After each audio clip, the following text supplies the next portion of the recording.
Le général de corps d'armée a souligné avoir suivi de près les manifestations pacifiques lors desquelles le peuple algérien est sorti exprimer des revendications légitimes, comme il a salué le comportement civilisé et le haut niveau de conscience et de maturité dont a fait preuve le peuple algérien tout au long de ces manifestations, exprimant sa parfaite adhésion aux revendications et ambitions légitimes partant de sa conviction puisée de son attachement à la légitimité constitutionnelle et du fait que le peuple est la seule et unique source du pouvoir. Le général de corps d'armée a rappelé les efforts de l'armée nationale populaire pour trouver une solution à la crise depuis le début des manifestations, où il a insisté en date du 18 mars dernier au niveau du secteur opérationnel Sud Tindouf en 3e région militaire sur l'impératif de résoudre cette crise dans les plus brefs délais et que des solutions à cette problématique existent pourvu qu'elles s'inscrivent dans le cadre constitutionnel. Cependant, et devant l'absence de toute réaction à cette démarche et au regard de la sensibilité de la situation dont il est profondément conscient, il a évoqué la question encore une fois lors de son intervention du 26 mars au niveau du secteur opération sud-est de Djanet en 4e région militaire et a affirmé qu'il était nécessaire de trouver une solution pour sortir de la crise dans l'immédiat et a proposé la mise en application de l'article 102 de la Constitution comme solution s'inscrivant exclusivement dans le cadre constitutionnel considéré comme l'unique garantie pour maintenir une situation politique stable.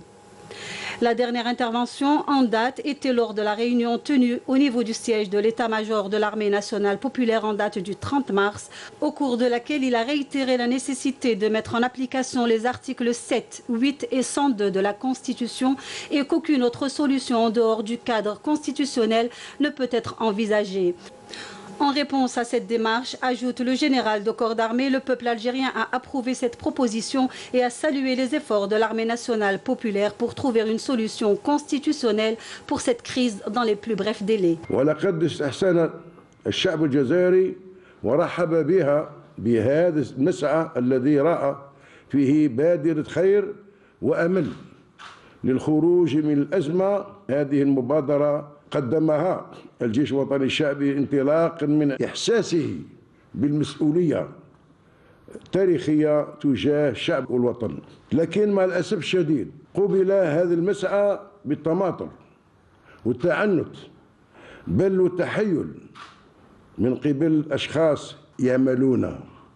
على إطالة عمر الأزمة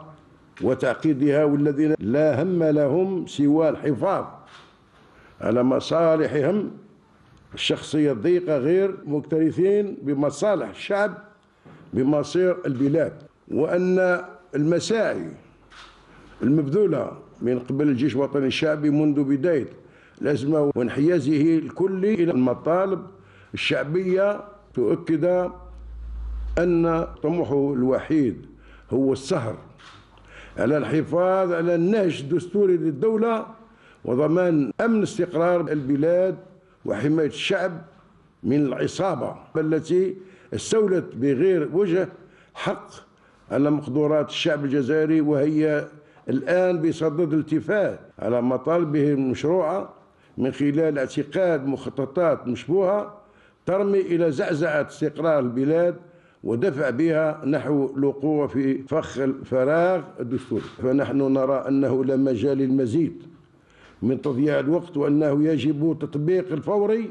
للحل المقترح المتمثل في تفعيل المواد 7 8 و102 مباشرة، المسار الذي يضمن تسيير شؤون الدولة في إطار الشرعية الدستورية. وعليه فقرارنا واضح لا رجع فيه، إذا أننا نقف مع الشعب حتى تتحقق مطالبه الكاملة غير منقوصة، وبصفة ابن الشعب وبناء على المسؤولية التاريخية الملقاة على عاتقي، فلا يمكنني إلا أن أنحاز إلى هذا الشعب الذي صبر طويلا وكابد المحن، وحان الوقت أن يسترجع حقوقه الدستورية المشروعة وسيادته الكاملة. وفي الأخير نؤكد مرة أخرى أن مسعانا لحل هذه الأزمة ينبع حصرا من ولائنا للوطن، لأننا على يقين تام بقدرة الشعب الجزائري على تجاوز الأزمات مهما كانت حدتها، ولأننا كذلك نؤمن يقينا أن الأشخاص مهما طال الأمد فمصيرها إلى الزوال،